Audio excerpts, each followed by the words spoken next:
एक अजीब और रहस्यमय बस थी जिससे रोज की तरह ही यात्री अपने अपने मंजिल की तरफ जा रहे थे। लेकिन अचानक बस के अंदर एक बहुत बड़ा धमाका हो गया। उसके बाद बस अपने सारे यात्रियों के साथ वापस अतीत के एक खास समय में पहुंच गई और ये वही घटना बार बार दोहराने लगी। बस टाइम ट्रैवल करके बार बार अतीत के उसी दिन पर लौटती रही। सारे यात्री एक भयानक टाइम लूप में फंस गए थे। वे किसी भी तरह समय की इस जाल से बाहर नहीं निकल पा रहे थे और उन्हें समझ भी नहीं आ रहा था कि उनके साथ ऐसा क्यों हो रहा है। तो क्या वे आखिरकार इस टाइम लूप से बाहर निकल पाए या नहीं? भयानक बस के अंदर उनका मौत हो गई थी, यही हम इस मूवी में देखेंगे। तो चलिए चलते हैं एक अजीब और रहस्यमय बस की कहानी के पास। कहानी शुरू होती है एक सबसे व्यस्त शहर में, जहां हम एक बस देखते हैं जो रोज की तरह अपने यात्रियों को लेकर किसी जगह जा रही होती है। फिर हम ली नाम की एक लड़की को देखते हैं जो यहाँ बहुत घबराई हुई थी और जल्दी से एक पुलिस स्टेशन में फोन करके बताती है कि कुछ ही समय में एक बस का एक्सीडेंट होने वाला है और एक बम ब्लास्ट के कारण बस पूरी तरह से यात्री मारे जाएंगे। इसलिए वे जल्दी यहाँ आने की कोशिश कर रहे थे, लेकिन पुलिस कुछ समझ पाती इससे पहले ही ली के कहने पर वह बस ब्लास्ट हो जाती है। बस का नंबर 45 था। अजीब बात यह थी कि बस ब्लास्ट होते ही ली उस बस के अंदर आंखें खोलता है और बस ब्लास्ट होने से पहले के समय में वापस चला जाता है। ली के साथ ये घटना कई बार हो चुकी है। वह जितनी बार भी बस को ब्लास्ट से बचाने की कोशिश करता है, ठीक उतनी ही बार वह बस ब्लास्ट होने से पहले के समय में वापस चला जाता है। यही घटना उसके साथ बार बार दोहराई जा रही है, मतलब उसे एक भयानक टाइम लूप में फंसा हुआ और वो कहीं से भी इस घटना से बाहर नहीं निकल पा रहा। तो अब जब ली के साथ भी वही घटना होती है तो ली बहुत डर जाता है। वही पास में सैम नाम का एक लड़का बैठा था। ली को इतना डरते देख सैम उसे एक टिश्यू पेपर देता है, लेकिन तभी अचानक ली के दिमाग में एक प्लान आता है। वो तुरंत चिल्लाता है और बस के सारे यात्रियों से कहता है कि सैम उसके साथ कुछ बुरा करने वाला था। ये सुनकर सैम खुद बहुत हैरान हो जाता है क्योंकि उसने तो ऐसा कुछ नहीं किया था। ली सिर्फ उस पर इल्जाम लगा रही है। सैम तब सबको समझाने की कोशिश करता है कि ये लड़की शायद मुझे गलत समझ रही है। मैं तो बस उसे मदद करना चाहता था, लेकिन वो उल्टा मुझ पर झूठे आरोप लगा रही है। आप लोग विश्वास करें, मैं ऐसा बंदा नहीं हूँ। मुझे पता नहीं उसके साथ मेरी क्या दुश्मनी है कि वो मुझे इस तरह फंसाने की कोशिश कर रही है। लेकिन ली यहाँ अपनी बात पर कायम थी और वह सबके सामने सैम को दोषी साबित करने की पूरी कोशिश कर रही थी। फिर ली यहाँ कहती है, कृपया बस को पुलिस स्टेशन की तरफ ले चलो, ले जाओ, नहीं तो ये बदमाश भाग जाएगा। असल में ये सब ली की योजना थी। वह सोच रहा था कि अगर बस को इस तरह दूसरी तरफ मोड़ा जाए तो शायद और विस्फोट नहीं होगा और वह इस टाइम लूप से भी बाहर निकल पाएगा। लेकिन ली की बात सुनकर बस के सारे लोग समझ गए कि ली असल में झूठ बोल रहा है, इसलिए ली की बातों पर बस का कोई ध्यान नहीं दे रहा था। फिर ली मजबूर होकर जल्दी से सैम को साथ लेकर बस से उतर गया क्योंकि कुछ ही देर में बस फिर से फटने वाली थी। बस से उतरते ही ली तुरंत सैम से माफी मांगती है, लेकिन सैम कुछ समझ ही नहीं पा रहा था कि जेली ने उसके साथ ऐसा क्यों किया और उसने माफी क्यों मांगी। फिर ली फोन पर बात करते करते वहां से चली जाती है। दूसरी तरफ सैम सोचता है कि शायद ली के दिमाग में कोई दिक्कत है, इसलिए वो भी एक टैक्सी लेकर वहां से निकल जाता है। लेकिन सैम की टैक्सी के सामने ही वही बस चल रही होती है जो एक टाइम लूप में फंसी हुई है। इसी बीच ली जब सड़क पर चल रही होती है तभी उसे फिर से उस बस के धमाके की आवाज सुनाई देती है। फिर जब वो पीछे मुड़कर बस को देखने लगती है तभी वहां एक बाइक आई और उसे बहुत तेजी से टक्कर मार दी, जिससे ली वही बेहोश हो गया। फिर जब उसकी होश वापस आया तो उसने खुद को एक अस्पताल में बंधा हुआ पाया। थोड़ी देर बाद वहां एक झुलसा हुआ शव लाया गया जो सैम का था, मतलब उस बस के धमाके में सैम भी जलकर मर गया था। ली ने ये शव देखा और उसे और भी ज्यादा डर लगने लगा। फिर हम उस जगह पर पहुंचते हैं जहां ये भयानक ब्लास्ट हुआ था। वहां एक पुलिस अफसर था जिसका नाम चांद था। इस धमाके की जांच की जिम्मेदारी तो उस पर थी। जब उसने इस सड़क का सीसीटीवी फुटेज देखा तो उसने देखा कि जिस बस में धमाका हुआ उससे कुछ मिनट पहले एक लड़की और लड़का जल्दी जल्दी बस से उतर रहे थे। इसका मतलब हो सकता है कि वही लोग बस के अंदर बम लगा सकते हैं, या हो सकता है कि उन्हें इस धमाके के बारे में पता हो। इसके बाद जांच करते हुए चैन ने ली को ढूंढ निकाला और उससे तरह तरह के सवाल पूछने लगा। चैन ली से पूरी घटना के बारे में जानना चाहता था। तब ली ने बताया कि वह आज सुबह एक बुक स्टोर जाने के लिए उसी बस में चढ़ा था और बस में उसके बिल्कुल पास वाली सीट पर वही सैम नाम का लड़का बैठा था। बस थोड़ी दूर चली थी कि वो सो गया, लेकिन कुछ ही देर बाद जब उसकी नींद टूटी तो उसने वहां एक रिंगटोन की आवाज सुनी। पर उससे पहले कि वो कुछ समझ पाता, एक बड़ा धमाका हो गया। उस बस में बैठे हर यात्री की मौत हो गई, वो भी मर गया। लेकिन कुछ ही देर बाद उसकी आंखें फिर खुली और उसने खुद को उसी बस में पाया जो अभी अभी फटा था। वो देखता है कि सब लोग मर चुके हैं, वे सब फिर से वही हैं, अभी भी जिंदा है। ली अपनी आंखों से देखकर भी यकीन नहीं कर पा रहा था, क्योंकि उसे लग रहा था कि शायद वो कोई बुरा सपना देख रहा है। लेकिन उसकी ये सोच तब पूरी तरह गलत साबित हुई जब वही घटना बार बार उसके साथ होने लगी। उसने फिर से एक रिंगटोन की आवाज सुनी और फिर से वही भयानक धमाका हुआ। और जब उसने अपनी आंखें खोली तो खुद को फिर से उसी बस के अंदर पाया। ली यहाँ पुलिस ऑफिसर चांद से कहता है, मुझे लगता है कि वो बस एक टाइम लूप में फंसी हुई है।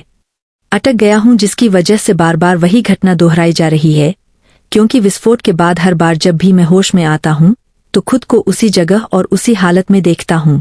यहाँ तक कि मेरे आसपास सब कुछ बिल्कुल वैसा ही होता है।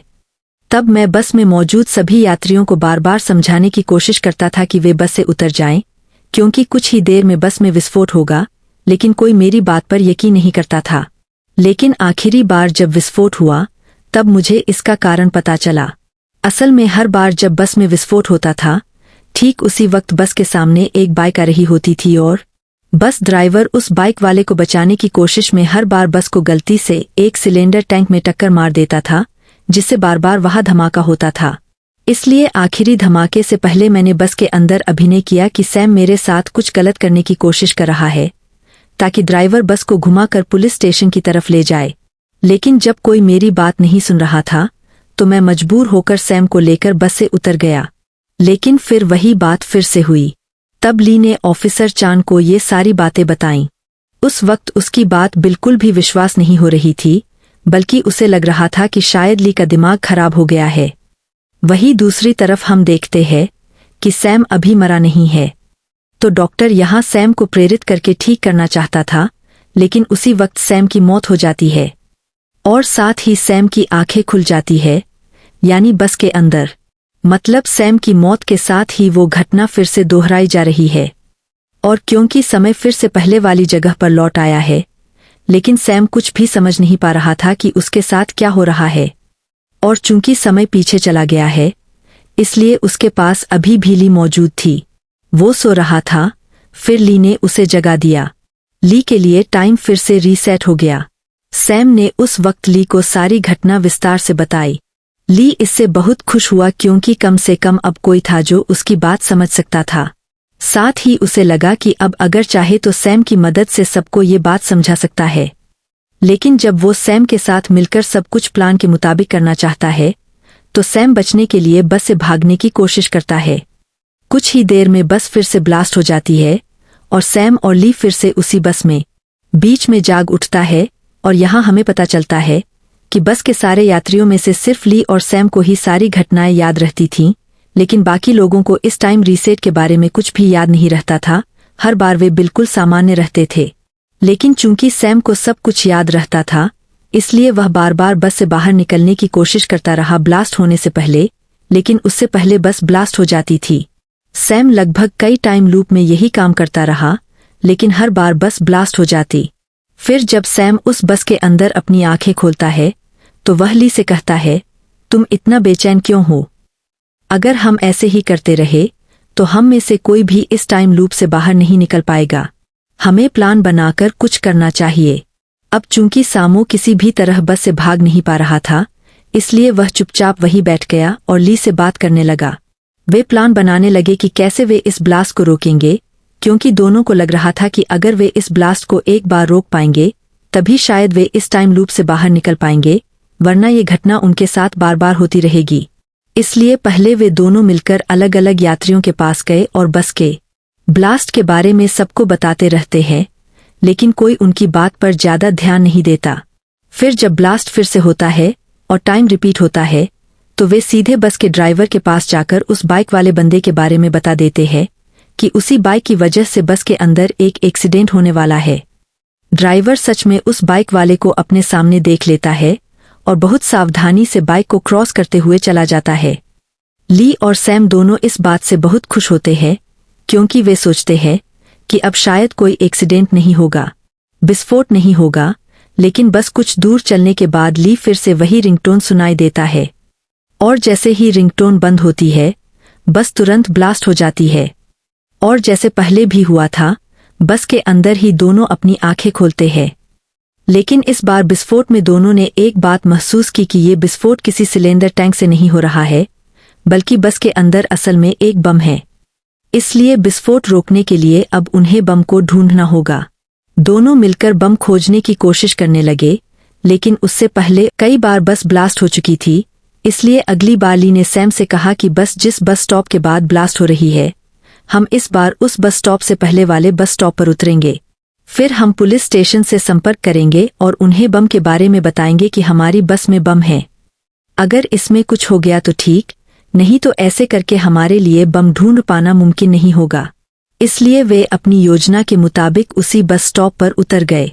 फिर जब ली पुलिस स्टेशन को फोन कर सब कुछ बताने की कोशिश कर रहा था, ठीक उसी वक्त बस थोड़ी दूर जाकर फिर से ब्लास्ट हो गई। दूसरी तरफ हम ऑफिसर चान को देखते हैं, जो सारे सीसीटीवी फुटेज देखकर ये सोच रहे थे कि शायद ली और सैम के लिए ही उस बस में धमाका हुआ था और ली शायद अपनी जान बचाने के लिए तब उन सब बातों को बता रहा था। इसलिए ऑफिसर चान अपनी पूरी टीम लेकर ली और सैम को पकड़ने निकल पड़ते हैं। वहीं दूसरी ओर हम ली और सैम को देखते हैं, जो मिलकर यहाँ ये डिस्कस कर रहे थे कि हर बार टाइम लूप खत्म होने के बाद उनके साथ क्या क्या होता है। यहाँ वे काफी समय तक सारी बातें डिस्कस करते रहते हैं। एक बात समझ में आती है कि जितनी बार भी वे टाइम लूप के जरिए पीछे जाते हैं, ठीक उतनी बार वे एक एक मिनट पीछे जाते हैं। मतलब हर टाइम लूप में उनके पास 1 मिनट का अतिरिक्त टाइम होता है। यानी अगर और भी कई बार टाइम लूप होगा तो उनके पास बस को बचाने के लिए और ज्यादा समय होगा।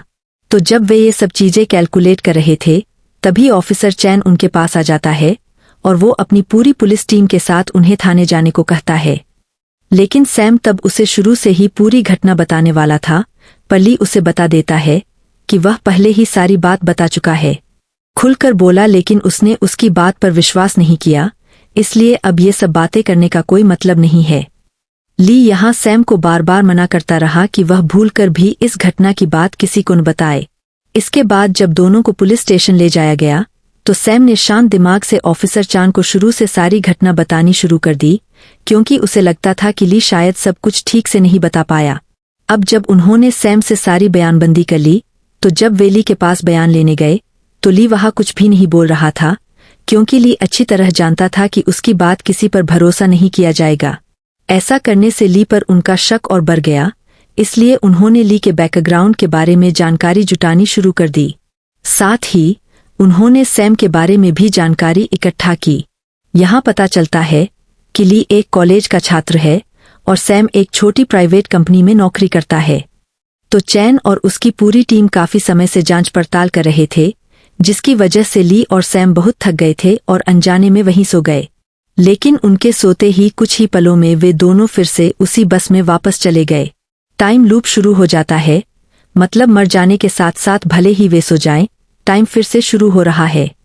तो यहाँ सैम से कहा जाता है कि अब हमारे लिए एक बात पूरी तरह से क्लियर हो गई है, अगर ब्लास्ट होने से पहले हम नया टाइम लूप शुरू करने की कोशिश करेंगे तो हमें फिर से सोना पड़ेगा। लेकिन सैम यहाँ एक बात को लेकर काफी ज्यादा परेशान था कि क्या वे कभी इस टाइम लूप को रोक पाएंगे या फिर ऐसे ही हमेशा ये वही घटना उनके साथ होती रहेगी।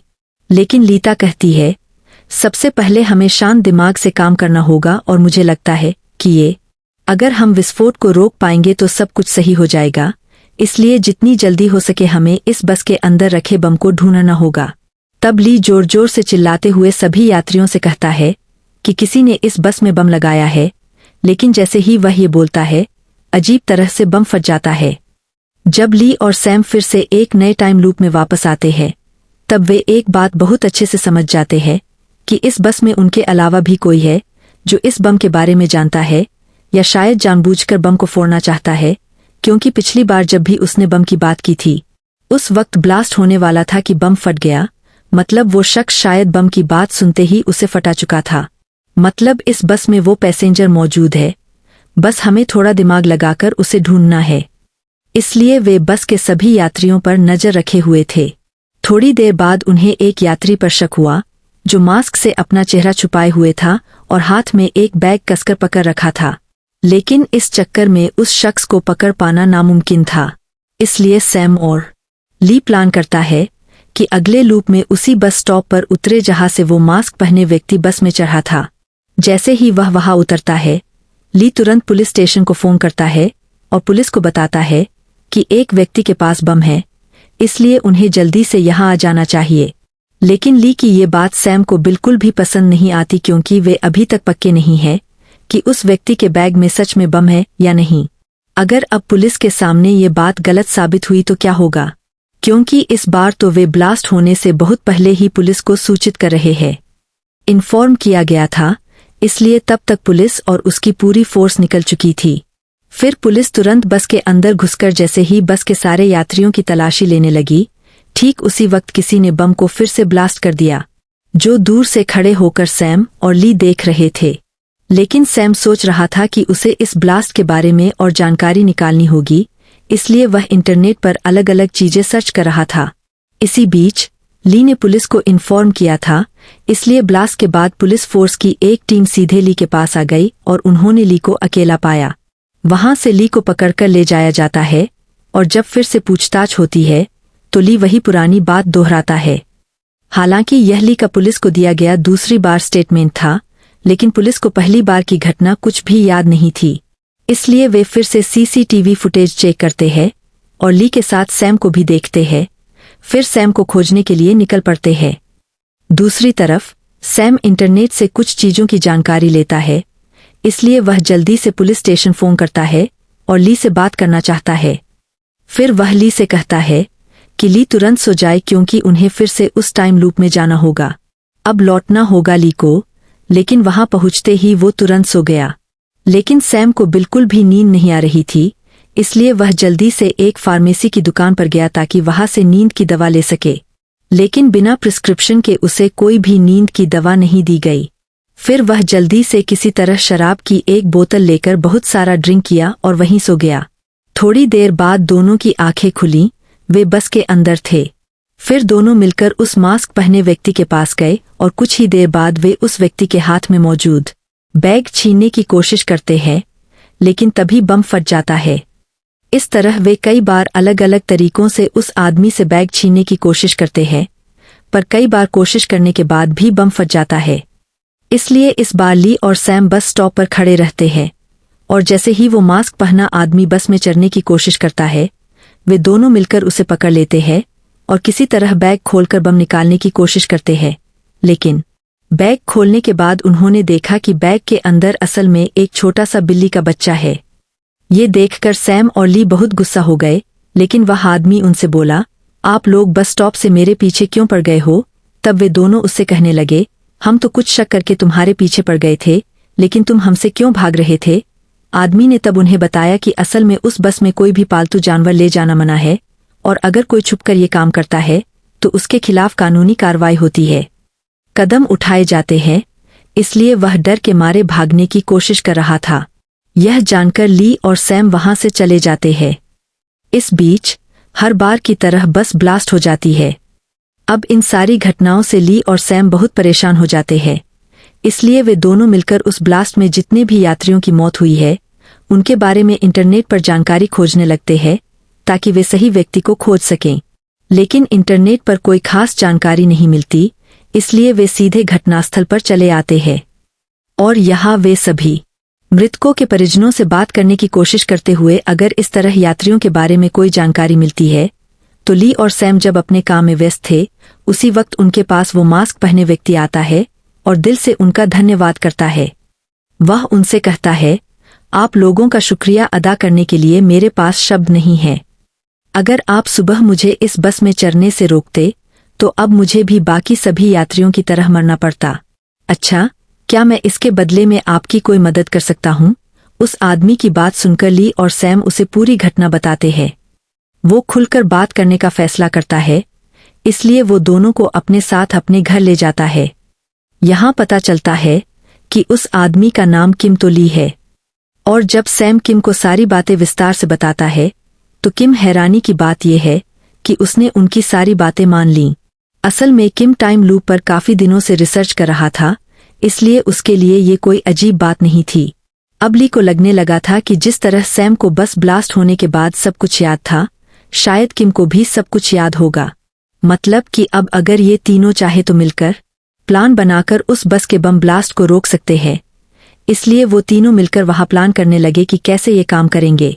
सैम यहाँ एक मार्कर की मदद से बम का एक पैटर्न बना रहा था। फिर तीनों मिलकर सभी यात्रियों की जानकारी इकट्ठी करने लगे। उन्होंने यात्रियों की एक लिस्ट बनाई और उनके बारे में कुछ जानकारियां जुटाते हुए पता चला कि उस बस में माओ नाम का एक यात्री था, जो कि एक अपराधी था और पिछली बार हुए ब्लास्ट में वो भी सभी यात्रियों के साथ मर गया था। कई दिनों तक जेल में रहने के बाद आज वो उसी बस में बैठकर अपने घर लौट रहा था। अब ये बात जानकर तीनों को ऐसा लग रहा था कि शायद वही आदमी बम फोड़ने वाला है। इसलिए उन्होंने फैसला किया कि अगले चक्कर में वे उस आदमी की हर बात जांचेंगे। फिर वे जल्दी से फिर से सो गए। कुछ देर बाद वे उसी बस में आंखें खोलते हैं। तब ली और सैम अपने प्लान के बारे में किम से बात करने गए, लेकिन वहां पता चला कि किम को अब कुछ भी याद नहीं है। इसलिए दोनों को ही सब कुछ अकेले ही करना पड़ेगा। अब वो लोग वहां ऐसा प्लान बना रहे हैं कि जिस सीट पर माओ बैठा था, ठीक उसी सीट के पास खड़े होंगे। फिर मनमर्जी से झगड़ा शुरू कर देंगे।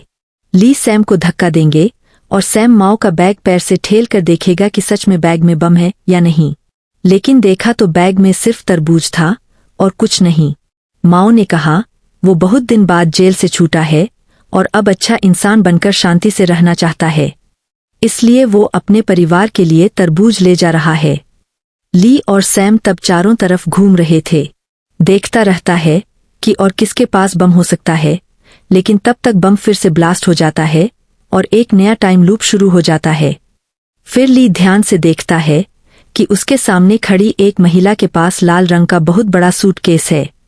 ली फिर किसी तरह उस महिला को शक के दायरे में लेकर उसका सूटकेस चेक करने लगता है, लेकिन सूटकेस में कपड़ों के अलावा कुछ भी नहीं था। फिर ली तय करता है कि अगली स्टॉप पर वे उतर जाएंगे। लेकिन सैम यहाँ एक और महिला के बैग की तरफ ध्यान देता है और चालाकी से वह महिला अपना बैग चेक करने जाती है। लेकिन जब वह ये बात समझ पाती है तो वह एक चीज के बटन को पकड़कर खींच देती है, जिससे तुरंत वहां ब्लास्ट हो जाता है।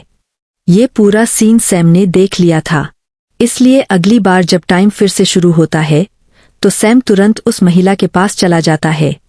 दोनों मिलकर उस प्लास्टिक बैग को बाहर निकालने की कोशिश करते हैं। तभी वह महिला तुरंत एक चाकू निकालकर दोनों को मार देती है। फिर जब टाइम फिर से शुरू होता है तो लिखानी सैम को गले लगाकर जोर जोर से रोने लगती है, क्योंकि उसे बहुत ज्यादा डर लग गया था। समो ने उसे गले लगाकर सांत्वना देने लगा और कहा कि चिंता करने की कोई बात नहीं है, वे तो एकदम मर तो नहीं रहे हैं, इसलिए वे दोनों मिलकर सब कुछ सही कर ही लेंगे। इसके बाद वे दोनों वहां काफी देर तक चुपचाप बैठे रहे। जब उस महिला का ध्यान थोड़ा दूसरी तरफ गया, तभी ली वह बैग लेकर भागने की कोशिश करने लगा। फिर वह महिला ली पर चाकू से वार करने ही वाली थी, लेकिन उसी वक्त समो आकर महिला का हाथ पकड़ लिया। पर महिला यहाँ समो को चाकू से मारने की कोशिश कर रही थी, जो कि देखकर डर के मारे अब सारे यात्री बस से नीचे उतर जाते हैं। और इस बीच सैम उस महिला के हाथ से बचने की कोशिश करते करते उसी चाकू से उस महिला को मार देता है, जिसे वहां मौजूद सभी लोग देख लेते हैं। यहाँ तक कि कई लोग इस घटना का वीडियो भी बना लेते हैं। फिर सब मिलकर फैसला करते हैं कि सैम को अब पुलिस के हवाले कर देंगे, क्योंकि सैम ने हत्या कर दी है। सैम बहुत डर जाता है, क्योंकि अब उसे समझ आ गया था कि बस में अब कोई ब्लास्ट नहीं होगा, मतलब टाइम लूप भी रुक गया है और अब उसे पूरी जिंदगी जेल में बितानी होगी। रुकना पड़ता है, इसलिए सैम ने जल्दी से बस से उतरकर वहां से भाग गया। लेकिन यहाँ हम देखते हैं कि कोई एक व्यक्ति फिर से उस बटन को दबा देता है, जिसके कारण बस फिर से ब्लास्ट हो जाती है। यह जानकर ली और सैम समझ जाते हैं कि बस में और भी कोई है। तब दोनों एक साइबर कैफे में चले जाते हैं और वहां अपना रूप बदल लेते हैं, क्योंकि सैम ने मर्डर किया है और ली और सैम साथ साथ भागे हैं, इसलिए पुलिस और उसकी पूरी टीम उन्हें ढूंढ रही है। इसलिए ली और सैम किसी तरह एक पार्क में चले जाते हैं और वे पार्क के एक ऐसे जगह पर जाकर सो जाते हैं जहां कोई आता नहीं। फिर थोड़ी देर बाद वही टाइम लूप फिर से शुरू हो जाता है। वे दोनों मिलकर अपने मोबाइल स्क्रीन पर एक फेक आईडी बनाते हैं और उसमें लिख देते हैं कि हम दोनों पुलिस ऑफिसर हैं और हम इस बस में एक मिशन पर आए हैं। यहाँ एक क्रिमिनल है जो बम लेकर आया है, इसलिए आप लोग जल्दी से बस से उतर जाइए। ये मैसेज वे दोनों चुपचाप सारे यात्रियों को दिखाते हैं और यात्री उन्हें सिविल पुलिस समझकर बस से उतरने लगते हैं। जैसे ही वह जाने वाला था, उसी वक्त उस महिला के मन में शक हुआ, इसलिए उसने तुरंत बम को ब्लास्ट कर दिया। इससे सब लोग मर गए और फिर से टाइम शुरू हुआ। लेकिन इस बार सैम ने अपने मोबाइल में एक मैसेज टाइप किया और चुपचाप माओ नाम के उस शख्स को दिखाया, क्योंकि उन्हें माओ थोड़ा अच्छा इंसान लगा। उन्होंने माओ को उस महिला के बारे में सब कुछ लिखकर भेज दिया और बताया कि बस में बम है, इसलिए उनकी मदद चाहिए। इसी बीच लियो चुपचाप बस के ड्राइवर के पास गया और उसे भी पूरी बात बता दी कि एक महिला के पास बम है। उसने ड्राइवर से बस को नदी के किनारे रोकने को कहा ताकि वे किसी भी तरह बम को नदी में फेंक सकें। अब सब कुछ उनके प्लान के मुताबिक हो रहा था। जब बस नदी के किनारे पहुंची तो माओ और सैम ने उस औरत को पकड़ लिया ताकि वह बम फेंकने से रोक न सके। इसी बीच ली ने उस औरत से चाकू छीन लिया। बस में बाकी यात्रियों ने भी ली और सैम की मदद की। किम की मदद से ली किसी तरह बम वाला बैग निकालने में कामयाब हो गया, लेकिन वहीं देखा गया कि बस नदी पार करके चली जाती है। ली चिल्लाकर ड्राइवर से बस रोकने को कहता है, लेकिन ड्राइवर उनकी कोई नहीं सुन रहा था। फिर पता चलता है कि ड्राइवर भी उसी महिला के ग्रुप का आदमी है। ये जानकर सैम और लिटो बिल्कुल हैरान रह जाते हैं, लेकिन समय रहते बम फेंकने में नाकाम रहने की वजह से बम फिर से ब्लास्ट हो जाता है। इस ड्राइवर का नाम ब्लैंक था। पिछले टाइम लूप में जब सैम ने उस महिला को मार दिया था, तब बस ड्राइवर ने बम का बटन दबा दिया था। लेकिन ये सब क्यों कर रहा था, ये हम बाद में जानेंगे। अब फिर से नया टाइम शुरू होता है। स्टार्ट होते ही ली और सैम हैरान रह गए क्योंकि बस ड्राइवर खुद ही इस काम में शामिल था। इसलिए ली ने टाइम बर्बाद किए बिना सीधे बस ड्राइवर ब्लैंक के पास जाकर उससे सवाल करने शुरू कर दिए। उसने कहा, आप इस औरत के साथ क्यों मिले हुए हैं? आपके प्लान के बारे में मुझे सब कुछ पता चल गया है। आप दोनों मिलकर बस में बम फोड़ने वाले हैं, लेकिन आप ये काम क्यों करना चाहते हैं? इतने लोगों की जिंदगी लेकर आपको क्या फायदा होगा, बताओ। लेकिन ब्लैंक ने यहाँ कुछ भी जवाब नहीं दिया। वहीं उस औरत वहां बैठा हुआ अजीब तरह से मुस्कुरा रहा था, लेकिन यहाँ हम उसकी आंखों में आंसू देखते हैं। फिर वह वहां बम को ब्लास्ट कर देता है। अब जब टाइम फिर से रीसेट हो जाता है तो लिस्म कहता है कि उनके दोनों से बात करने का कोई फायदा नहीं, क्योंकि वे हमारी कोई बात नहीं सुनेंगे, बल्कि हमें सबसे पहले बस ड्राइवर और उस महिला के बारे में जानकारी निकालनी होगी और ये जानना होगा कि उनके अतीत में क्या हुआ था। आखिर वे इतने लोगों की जान से इस तरह क्यों खेल रहे हैं। अब बस ड्राइवर के बारे में जानने के लिए सैम और ली सीधे उस कंपनी में चले जाते हैं जो कंपनी की बस है। तो वे उस कंपनी में जाकर बताते हैं कि वे दोनों पत्रकार हैं और ब्लैंक के बारे में एक आर्टिकल लिख रहे हैं। उसी बीच उस बार बस ब्लास्ट हो गई, मतलब ब्लैंक की मौत हो गई। इसलिए कंपनी के ऑफिसर सच में उन्हें पत्रकार समझ बैठे और उन्होंने उन्हें ब्लैंक के घर का पता दिया। फिर ली और सैम जब उस घर पहुंचे तो उनकी मुलाकात ब्लैंक के एक पड़ोसी से हुई। जब वे उस पड़ोसी से ब्लैंक के बारे में बात करते हैं, जब उससे पूछा गया तो उसने बताया कि ब्लैंक असल में बहुत ही अच्छा इंसान था। वो बहुत ईमानदार और मेहनती था। हालांकि उनके घर में बहुत तंगी थी, लेकिन उनके परिवार में प्यार की कमी कभी नहीं थी। लेकिन करीब 4 साल से उसकी जिंदगी पूरी तरह बदल गई थी, क्योंकि किसी वजह से उसकी पत्नी का मानसिक संतुलन बिगड़ गया था। फिर ली और सैम को पता चलता है कि उस बस में बम लेकर जो महिला बैठी थी वो ब्लैंक की पत्नी थी, लेकिन इसके आगे वे कुछ भी नहीं जान पाते। इसके बाद सैम ब्लैंक के कमरे में जाता है। सामान चेक कर रहे थे, तभी एक दराज में एक टूटा हुआ फोन मिला। फिर दोनों तुरंत पुलिस ऑफिसर चान के पास चले गए। इसके बाद सैम ने चान को वो मोबाइल फोन देते हुए बताया कि हमने एक बार ब्लैंक और उसकी पत्नी को एक बम के बारे में बात करते सुना था कि वो लोग एक बस में बम फोड़ने वाले हैं। और आज जिस बस में धमाका हुआ उसमें वही दोनों मौजूद थे। इसलिए मुझे लगता है कि उनके अलावा और भी कोई इसमें शामिल है। असल में सैम ने ये सब बात प्लान करके पुलिस ऑफिसर चान को बताई। ऐसे चान उस मोबाइल के जरिए जांच करता है। अब चान सैम की बात भी मानने लगता है। फिर वे उस मोबाइल के जरिए जांच शुरू करते हैं। जांच खत्म होने पर चान उन्हें बताता है कि असल में वह फोन ब्लैंक्स की बेटी का है, जो लगभग 5 साल पहले उसी बस से बीच रास्ते में उतरते वक्त एक्सीडेंट में मर गई थी। बाद में ब्लैंक और उसकी पत्नी ने केस किया था। जब पुलिस उनकी बेटी के बारे में जांच कर रही थी, तब वे किसी भी तरह यह पता नहीं लगा पाए कि लड़की अचानक उस बस से क्यों उतरी थी। क्योंकि वह नीचे उतर गई थी, इसलिए कुछ ही दिनों में लड़की का केस बंद कर दिया गया। इसमें ब्लैंक और उसकी पत्नी जिमी बहुत टूट गए थे। वे अपनी बेटी की मौत का न्याय पाने के लिए काफी समय तक लड़ते रहे, लेकिन पैसे के आगे हार मान गए। इससे कुछ महीनों के भीतर ब्लैंक की पत्नी जिमी अपना मानसिक संतुलन खो बैठी। ये सब सुनकर ली और सैम अच्छी तरह समझ गए कि किसी न किसी तरह मौत का बदला लेने के लिए ही वे ऐसा कर रहे हैं। अब ली यहाँ चैन से कहता है, ठीक है सर, बम ब्लास्ट होने से थोड़ी देर पहले अगर आपको खबर दी जाए तो उस धमाके को कैसे रोका जा सकता है? चांद तब कहता है, जब कोई शख्स जानबूझकर बम को ब्लास्ट करना चाहता है तो पुलिस के हाथ में बहुत कम मौका होता है, लेकिन फिर भी अगर चाहे तो कोशिश की जा सकती है। इसके लिए बस को किसी न किसी तरीके से देरी करनी पड़ेगी ताकि पुलिस के पास कम से कम थोड़ा वक्त हो। ये सब सुनकर ली और सैम चालाकी से चैनल का नंबर याद कर लेते हैं ताकि अगले चक्र में धमाका होने से पहले वे पुलिस को पहले से सब कुछ बता सके और किसी तरह धमाके को रोक सकें।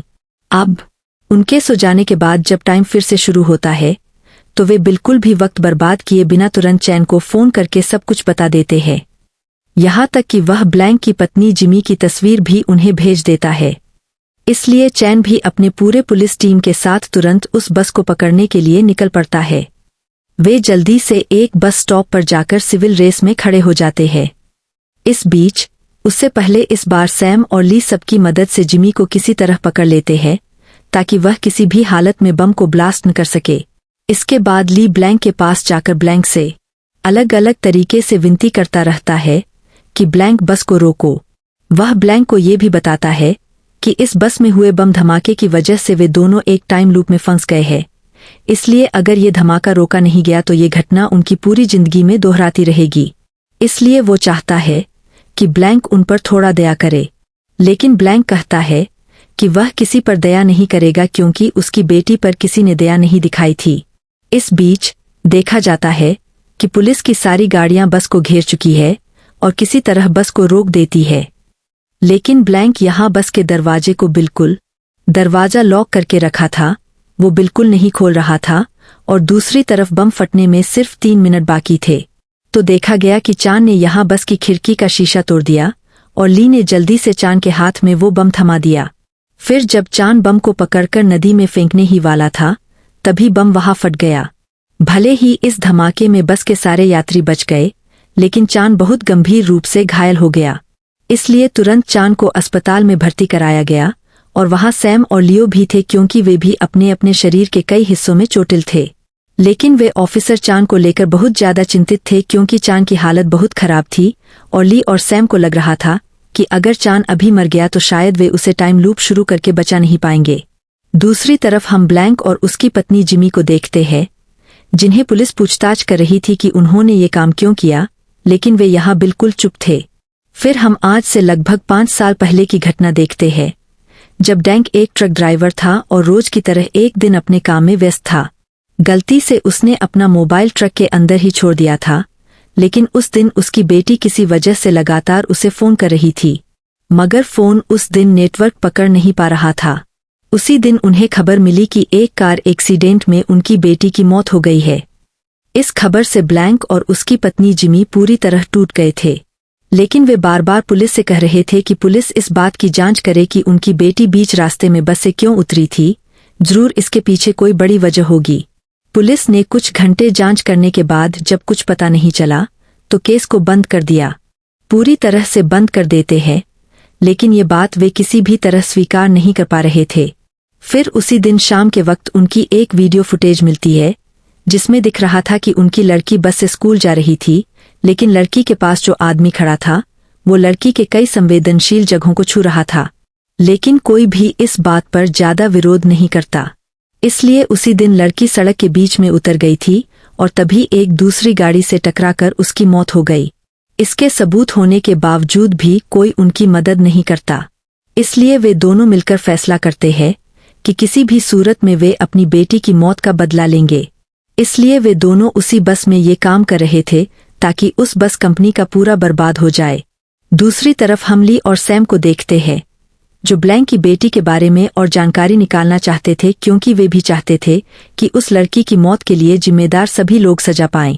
तभी उनके पास एक टीचर आता है और बताता है कि वह ब्लैंक के स्कूल का टीचर था और वह एक ऐसी लड़की को जानता है जिसके पास सबूत है, जो अगर अपराधियों को पकड़ना है तो लियो ने सैम टीचर से लियो का पता लेकर सीधे उसके पास चला जाता है और उस दिन की घटना के बारे में पूछता है। लेकिन शुरू में वो कुछ भी बताना नहीं चाहता था, पर जब वे उसे पुलिस के हवाले करने की धमकी देते हैं तो लियो सब कुछ बताने लगता है।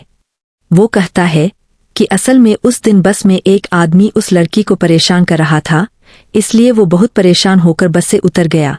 लेकिन जब उस आदमी ने लड़की के अलग अलग संवेदनशील जगहों को छूना शुरू किया तो मैंने तुरंत मैं बाहर निकला था और पूरी घटना वीडियो बना रहा था, लेकिन उसी वक्त वह व्यक्ति मुझे देख लिया।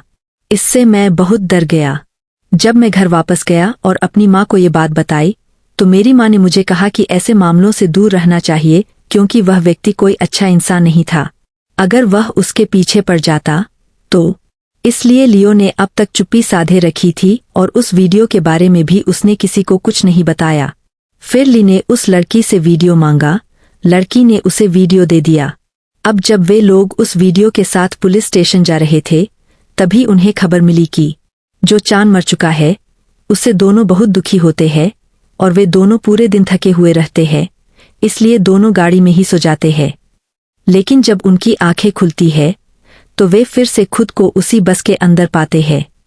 इससे वे दोनों बहुत डर जाते हैं, मतलब अभी भी ये टाइम लूप खत्म नहीं हुआ बल्कि फिर से शुरू हो गया है। इसलिए वे समझ नहीं पाते कि ये टाइम लूप आखिर कैसे खत्म होगा। लेकिन इस बार लेक कोई भी समय बर्बाद नहीं करता। जैसे ही टाइम लूप शुरू होता है वह तुरंत ऑफिसर चांद को फोन कर देता है।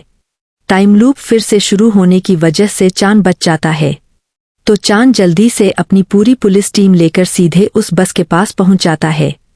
वहीं दूसरी तरफ ली अपनी पुरानी तरकीब लगाते हुए अपने मोबाइल में टाइप करके सबकी मदद मांगता है। इससे माओ और किम उसकी टीम में जुड़ जाते हैं और पहले की तरह ही सब कुछ वैसा ही होता है। ली और उसके साथी मिलकर किसी तरह जेमी को पकड़कर रोक लेते हैं और चांद अपनी पुलिस फोर्स के साथ बस को रोकने में कामयाब हो जाता है। लेकिन उसी वक्त ब्लैंक खुद जाकर उस बम के पैकेट को अपने हाथ में ले लेता है। तभी जब वह बम को वहां आने वाला होता है, जाने ही वाला था, तभी ली ने उसे अपने मोबाइल की वो वीडियो फुटेज दिखाई जिसमें उसकी बेटी के साथ उस दिन हुई सारी घटना रिकॉर्ड थी। फिर ली ब्लैंक से बोली, आप कृपया ये काम मत कीजिए। देखिए, मेरे पास आपकी बेटी के केस के सारे सबूत हैं। अगर आप चाहे तो हम सब मिलकर उस व्यक्ति के खिलाफ लड़ सकते हैं। यहाँ ऑफिसर चेन ब्लैंक को भरोसा दिलाता है और कहता है कि पूरी पुलिस डिपार्टमेंट उसके साथ है। उसकी बेटी की मौत में जो भी शामिल है उन्हें सबको उचित सजा दी जाएगी। ये सुनकर ब्लैंक बिल्कुल शांत हो जाता है। फिर चांद ब्लैंक से बम का पैकेट लेकर उसे सीधे खिड़की से नदी के पानी में फेंक देता है। इससे वे किसी तरह बस को ब्लास्ट होने से बचा लेते हैं। लेकिन यहाँ चांद और उसकी पूरी पुलिस टीम ब्लैंक और जिमी को गिरफ्तार कर लेते हैं, क्योंकि उन्होंने इतने सारे लोगों को मारने की साजिश रची थी। अब जब सब कुछ ठीक हो जाता है तो ली और सैम एक दूसरे को गले लगाते हैं। उसी शाम ऑफिसर चांद उनके पास आता है और दिल से उनका धन्यवाद करता है इतने लोगों की जान बचाने के लिए। अब सैम और ली किसी तरह उनके घर जाकर सो गया। फिर जब सैम की आंख खुली तो उसने देखा कि आखिरकार उसकी जिंदगी में एक नया सुबह शुरू हो गया है, मतलब टाइम लूप आखिरकार खत्म हो गया है। फिर हमें पता चलता है कि इस टाइम लूप की असली वजह थी ब्लैंक की बेटी की आत्मा, जो कई सालों से न्याय की तलाश में भटक रही थी।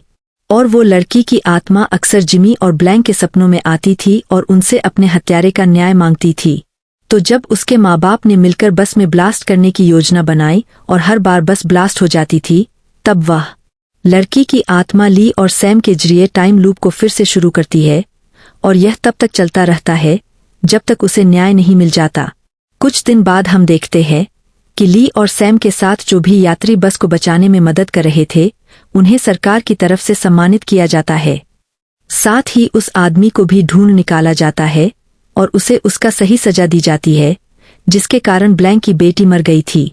जब ब्लैंक उस शख्स को जेल में देखता है तो उसके दिल में एक अजीब सी शांति महसूस होती है, महसूस करते हुए कि इतने सालों से जमा दर्द आज शायद थोड़ा कम हो गया। लेकिन ब्लैंक और उसकी पत्नी का अपराध इतना गंभीर नहीं था, इसलिए कुछ महीने की सजा के बाद उन्हें छोड़ दिया गया। इस घटना के लगभग 2 साल बाद हम ली और सैम को देखते हैं, जो अब शादीशुदा है। बाद में वे दोनों एक दूसरे से प्यार करके शादी कर चुके थे और आज वे दोनों मिलकर ब्लैंक की बेटी की 6ठी पुण्यतिथि पर आते हैं, उसके कब्र पर फूल चढ़ाते हैं और दुआ करते हैं कि वह परलोक में खुश रहे। इसी तरह एक बहुत ही खूबसूरत पल के साथ कहानी खत्म होती है। यही खत्म हो जाता है।